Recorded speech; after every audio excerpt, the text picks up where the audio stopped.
So hello everyone, আজকে তোমাদের সাথে আরও একটা ভিডিও শেয়ার করব। আমি বাড়িতে কি ফেস প্যাক মাখি এবং কিভাবে বানিয়ে মাখি আর কি কি লাগে। তো ফার্স্টে মুলতানি মিট্টি লাগবে, মধু আর রোজ ওয়াটার। তো আমি কিভাবে এটা বানাচ্ছি সেটাই দেখো। তোমরা এর সাথে ভিটামিন ই ক্যাপসুলও ইউজ করতে পারো। আমি ওটা ইউজ করি, কিন্তু আজকে আমার কাছে নেই, তার জন্য। আর কি কি ইউজ করছি তোমরা ভালোভাবে দেখো, আর ঠিক এইভাবেই তোমরা ফেস প্যাকটা তৈরি করে মুখে মাখবে।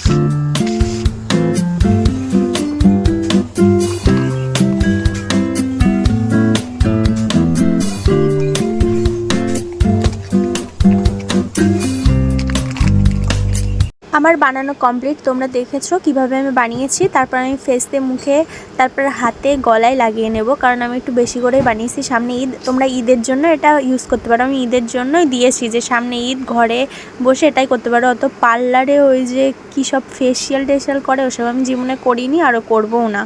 ওসব একদম বাজে।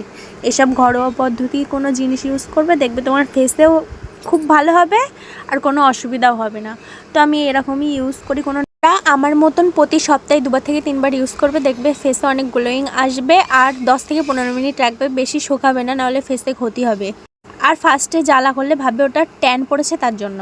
আর হ্যাঁ, মুলতানি মিট্টি মেখে আমার ফেসটা কতটা গ্লো করছে তোমাদেরকে দেখাই একটু কাছ থেকে। আমার ফেসটা আমার প্রচুর অয়েলি, তোমরাই দেখো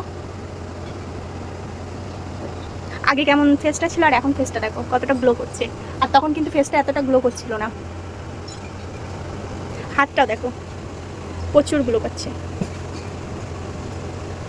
এসব কিন্তু সব আমার তেল লেগেছে, রান্না করতে করতে তেলের ছিটা লেগে এই অবস্থা। তো চলো বাই, নেক্সট ভিডিওতে দেখা হচ্ছে। তো আমার মুলতানি মিট্টি মেখে আমার প্রচুর কাজ হয়, তোমরাও মাখতে পারো। চলো বাই।